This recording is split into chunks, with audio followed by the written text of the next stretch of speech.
টবে গাছ লাগানোর ক্ষেত্রে প্রথমেই আমাদের উপযুক্ত মাটি তৈরি করে নিতে হবে। সাধারণত ক্যাপসিকাম লাগানোর জন্য আমরা অধিকাংশ বাগানির মুখে শুনে থাকি বেলে দোআঁশ মাটির কথা, কিন্তু আমি যেটা দেখেছি বা ওয়াচ করেছি তার থেকে বোঝা যায় ক্যাপসিকাম চাষের জন্য বেলে দোআঁশ মাটি মোটেও প্রযোজ্য নয়। আমাদের এখানে যেসব জায়গাগুলোতে কমার্শিয়ালভাবে ক্যাপসিকাম চাষ হয় সেখানকার জমির মাটি মোটেও বেলে দোআঁশ নয়, বরং ঠিক তার উল্টো। মাটিতে বালির ভাগ নেই বললেই চলে। মাটির মধ্যে আঠালো ভাব আছে এবং মাটির রঙও কালো। ওই মাটিতেই ক্যাপসিকাম চাষ করে ওখানকার চাষিরা সিজনে প্রচুর মুনাফা অর্জন করে। তাই আমার ধারণায় অন্যান্য ফসলের থেকে ক্যাপসিকাম চাষ খুবই লাভজনক। প্রিয় দর্শক, সবাইকে স্বাগত জানিয়ে আজকে আবার চলে এলাম নতুন একটি টপিকে ভিডিও নিয়ে। আজকে আমরা জেনে নেব টবে ছাদ বাগানে কিভাবে আমরা ক্যাপসিকাম চাষ করব এবং গাছের পরিচর্যা কিভাবে করব, তাই নিয়েই থাকছে আজকের ভিডিও। আমি বেগম কারিমা হক, আর আপনারা দেখছেন আমার ছোট্ট ইউটিউব চ্যানেল বেগম কারিমা হক।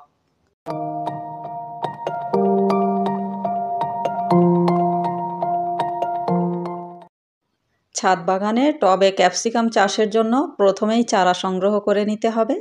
চারাগুলো অন্ততপক্ষে 30 থেকে 40 দিন বয়স হতে হবে। তো এই চারাগুলো আমি চাষিদের কাছ থেকে এনেছি। কমার্শিয়ালভাবে জমিতে ক্যাপসিকাম লাগানো হয়ে গেছে। ওরা বাড়তি কিছু চারা রেখে দেয় যদি কোনো চারা মারা যায় সেখানে আবার লাগাবার জন্য। রিলেটিভ হয়, আমি বাগান করি জেনেই কিছু চারা ওরা আমাকে গিফট করলো আমার ছাদ বাগানে লাগানোর জন্য। ক্যাপসিকাম লাগানোর জন্য বেসিক কিছু নিয়ম তাদের কাছ থেকে কিছুটা জেনে নিলাম। তারপর বাড়ি এসে প্রথমেই আমি মাটি সংগ্রহ করে নিলাম।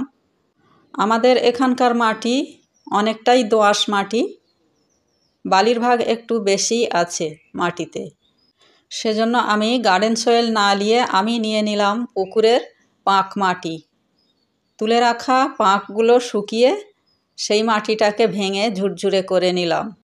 একেবারে মিহি করে গুঁড়ো করে নিলাম না, মাটিতে কিছু ঢেলা উপস্থিত রেখে দিলাম, কারণ মাটির মধ্যে বায়ু চলাচল করতে সহায়তা করবে, যার ফলে গাছের শিকড় পর্যাপ্ত পরিমাণে অক্সিজেন পেয়ে যাবে। এবার এই মাটির সঙ্গে মিশিয়ে নেব 1 বছরের পুরানো গোবর সার। আপনারা চাইলে যে কোনো কম্পোস্ট মিশিয়ে নিতে পারেন। রেশিও থাকবে 2 ভাগ মাটি নিতে হবে আর তার অর্ধেক পরিমাণ নিতে হবে গোবর সার, অর্থাৎ 2 ভাগ মাটি 1 ভাগ কম্পোস্ট। এটা মিশিয়েই গাছটা লাগিয়ে দেব। আর কোনো কিছু আমি এতে মেশালাম না। আমি যেহেতু পুকুরের পাঁক মাটি নিয়েছি, ওই মাটির মধ্যে অনেক রকম উপাদান আছে। বিভিন্ন রকমভাবে পাঁক মাটিতে থাকে নাইট্রোজেন, ফসফরাস, এমনকি পটাশিয়ামও থাকতে পারে। তাই আমি আর কোনো কিছুই মেশালাম না, শুধুই গোবর সার মিশিয়ে নিলাম।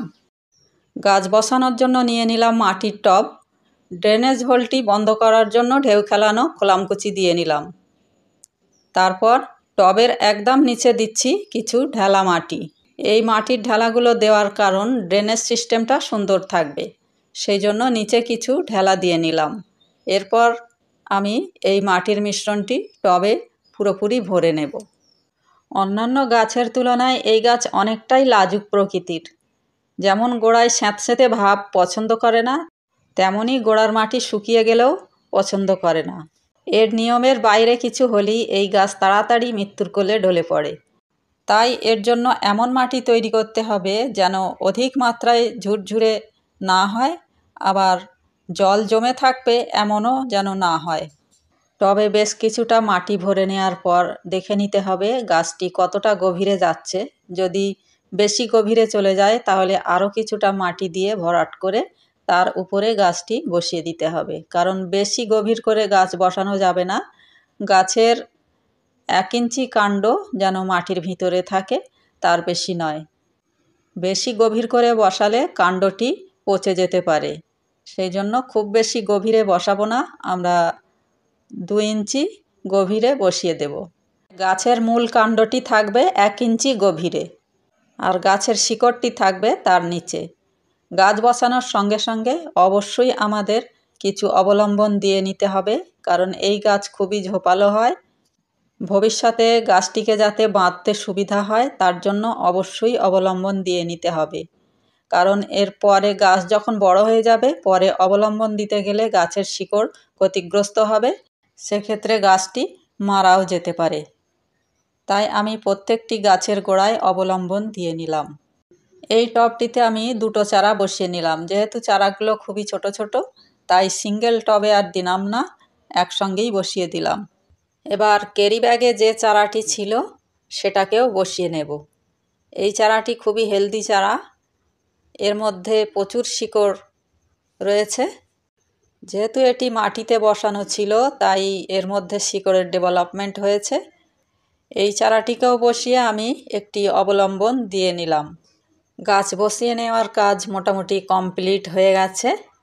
এবার গাছের গোড়ায় আমরা প্রথম যে জলটা দেব সেটা প্লেন জল দেব না, যাতে গাছে তাড়াতাড়ি শিকড়ের ডেভেলপমেন্ট হয় তার জন্য জলের সঙ্গে একটু মাইক্রোরাইজাল বায়ো ফার্টিলাইজার মিশিয়ে নেব।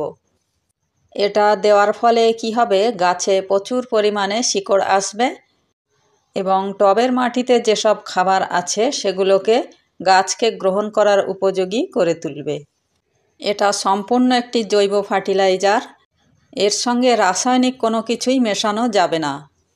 এটা গাছে প্রয়োগ করার 15 দিন আগে থেকে আমরা গাছে কোনো রাসায়নিক সার অথবা কীটনাশক কোনো কিছুই স্প্রে করব না, এবং এটা প্রয়োগ করার 15 দিন পরেও আমরা একইভাবে কোনো কিছু প্রয়োগ করব না গাছে। তাহলে কি হবে, এর মধ্যে যে অণুজীবগুলো আছে সেগুলো ক্ষতিগ্রস্ত হবে বা আশানুরূপ ফল পাওয়া যাবে না।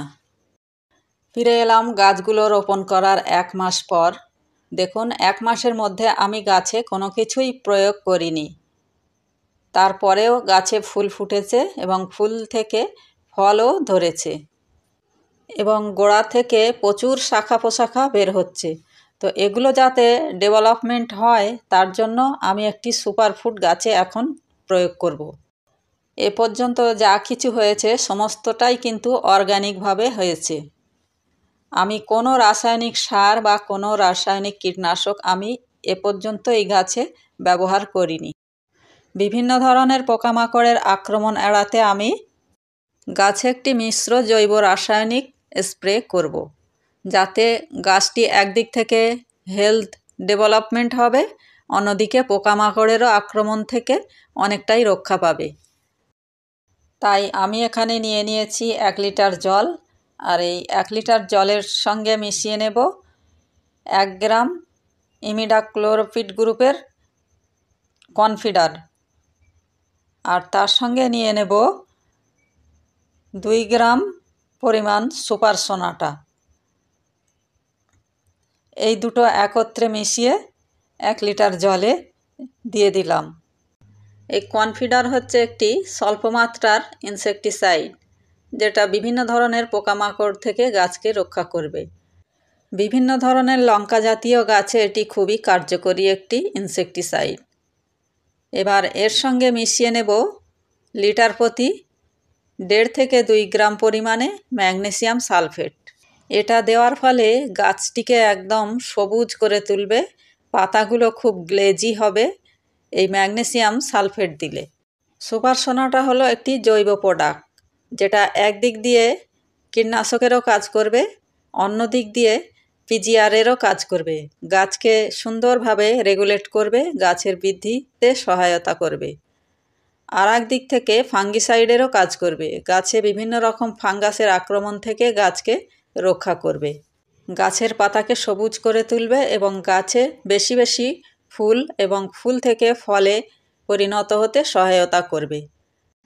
তাই এই সুপার সোনাটা আমরা যে কোনো গাছে প্রয়োগ করতে পারি।